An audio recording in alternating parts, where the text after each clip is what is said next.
اس حوالے سے فرمائیں کہ اب یہ طہارت جو ہے یہ محض روزے کے لیے، عبادات کے لیے، یا جو ہمارا ایک لباس ہے اس کے لیے ضروری ہے، یا نماز کے لیے ضروری ہے، یا پھر جو ہے وہ اس کے علاوہ بھی طہارت کا کوئی عمل دخل حیثیت؟ بسم اللہ الرحمن الرحیم، صلی اللہ علیہ حبیبی محمد وعلی آلہ وصحبہ بارک وسلم۔ دیکھیں طہارت سے جب ہم شرعی اصطلاح میں طہارت کہتے ہیں تو وضو اور غسل مراد ہوتے ہیں۔ طہارت صغریٰ اور طہارت کبریٰ، صغریٰ وضو ہے، کبریٰ غسل ہے۔ ویسے صفائی ستھرائی کو بھی طہارت کہا جاتا ہے، لیکن شرعی اصطلاح میں جب بھی طہارت کی بات ہوتی ہے، یا جب یہ بات ہوگی کہ اسی چیز کے لیے یہ طہارت لازم ہے یا اس کے علاوہ بھی طہارت کا حکم ہے، تو وہاں ہمیشہ یا وضو کی بات ہو رہی ہوگی یا غسل کی بات ہو رہی ہوگی۔ تو اگر ہم وضو یا غسل کے ویسے یہ اچھی بات ہے، ویسے بھی صفائی ستھرائی رکھنا، وضو آپ کا ہے، اس کے باوجود آپ وضو کرنا چاہتے ہیں، الوضو علی الوضو نور علی نور، کہ وضو پر وضو اگر آپ کریں گے سونے پر سہاگا ہے، اس میں کوئی حرج نہیں ہے۔ آپ کا وضو ہے، نماز کا وقت ہو گیا، تازہ وضو کرنا چاہتے ہیں، سبحان اللہ، اس میں کوئی قباحت نہیں ہے، آپ تازہ وضو کر سکتے ہیں، بلکہ تازہ وضو کریں گے تو اجر زیادہ ملے گا باذن اللہ۔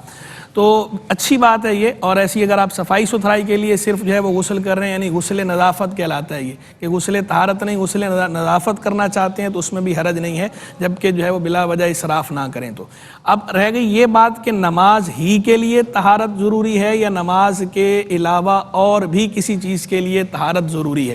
تو دیکھیں جس طرح نماز کے لیے طہارت ضروری ہے، بالکل اسی طرح طواف کعبہ کے لیے طہارت ضروری ہے، بالکل اسی طرح قرآن مجید، فرقان حمید، برہان رشید کو چھونے کے لیے، مس کرنے کے لیے، ٹچ کرنے کے لیے طہارت ضروری ہے، بالکل اسی طرح سجدہ تلاوت کے لیے طہارت ضروری ہے۔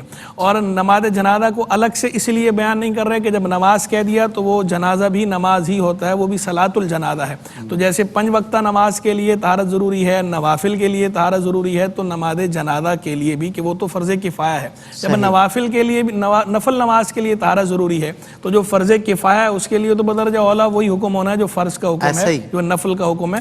تو یعنی نماز کسی بھی طرح کی ہو، نماز کے لیے طہارت شرط ہے۔ اور حدیث شریف میں بھی ہے مفتاح الصلاۃ الطہور، نماز کی کنجی طہور ہے، یعنی پاکی ہے، وضو اور غسل، کہ جس طرح بغیر کنجی کے، بغیر چابی کے تالا نہیں کھلتا، تو ایسے ہی بے وضو یا بے غسل نماز نہیں ہوتی، نماز کا تالا بھی طہارت کی چابی سے ہی کھلے گا، اسی کی سے کھلنا ہے۔ تو نماز کے لیے طہارت شرط ہے، تو ثابت ہے حدیث سے بھی، آیات سے بھی۔ اسی طرح طواف کے لیے جو طہارت ضروری ہے، طواف کے لیے طہارت واجب ہے ہمارے حنفیہ کے نزدیک، بعض ائمہ اس کو شرط کے درجے میں بھی مانتے ہیں، ہمارے یہاں یہ واجب کا حکم ہے، یعنی اس کے ضروری ہونے پر اتفاق ہے ائمہ کا۔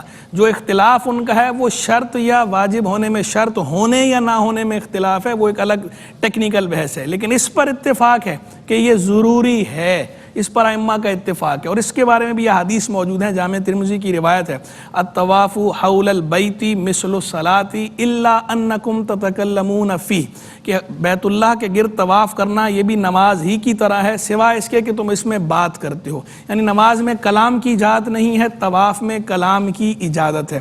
تو یہ فرق ہے، لیکن ویسے طواف بھی صلاۃ کی طرح ہے۔ تو جیسے صلاۃ کے لیے طہارت شرط ہے، طہارت لازم ہے، واجب ہے، ضروری ہے، ایسے ہی طواف کے لیے بھی طہارت یعنی وضو ہونا یہ ضروری ہے، غسل ہونا یہ ضروری ہے، واجب ہے۔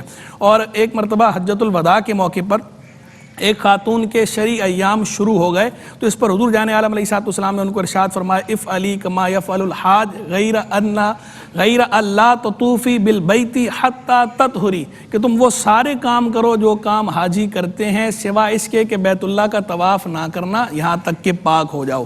اور خود حضور جان عالم علیہ الصلوۃ والسلام کا اپنا مبارک عمل بھی یہی تھا کہ آپ جب طواف کرتے تھے تو باوضو حالت میں ہی طواف کرتے تھے۔ تو اس سے جو ہے وہ ائمہ نے استدلال کیا ہے کہ ان روایات اور سے پتہ چلتا ہے کہ طہارت کے واجب ہے طواف کے لیے، طواف کے لیے ضروری ہے۔ اسی طرح سجدہ تلاوت کے لیے بھی طہارت ضروری ہے، طہارت لازم ہے، وضو اور غسل لازم ہے، اس پر بھی ائمہ اربعہ کا اتفاق ہے۔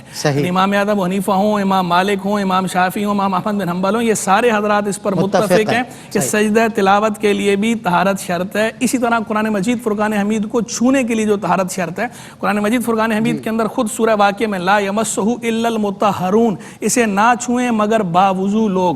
اگرچہ صحیح۔ دوسری تفسیر بھی موجود ہے کہ ہاں مراد فرشتے ہیں کہ وہ پاک حالت میں چھوتے ہیں، وہ بھی اپنی جگہ درست ہے، لیکن اکثر مفسرین کا مختار یہ ہے کہ یہاں پر جو نفی ہے یہ نہیں کے معنی میں ہے، اور یہاں بتایا جا رہا ہے کہ باوضو لوگ ہی چھو سکتے ہیں، اور خود احادیث سے بھی اس کی تائید ہوتی ہے۔ جہاں سرکار عیسیٰ علیہ السلام نے خط بھیجا تھا تو اس میں فرمایا تھا لا یمس القرآن الا طاہر، قرآن کو نہ چھوئے مگر پاک آدمی، باوضو آدمی۔ تو اسی وجہ سے ائمہ نے ان آیات اور احادیث سے یہ استدلال کیا ہے اور فرمایا کہ باوضو اور باغسل ہی قرآن کو چھو سکتے ہیں۔ زبانی پڑھنے کے لیے وضو شرط نہیں ہے، ہو تو اچھی بات ہے، لیکن چھونے کے لیے، ٹچ کرنے کے لیے قرآن کو وضو ضروری ہے۔ بالکل ٹھیک۔ لیکن موبائل ایپ وغیرہ کے اندر جو قرآن ہوتا ہے یہ مصحف کے حکم میں نہیں ہوتا، اسے بے وضو بھی آپ ٹچ کر سکتے ہیں، مصحف شریف کو آپ بے وضو ٹچ نہیں کر سکتے۔ زبردست، ماشاءاللہ۔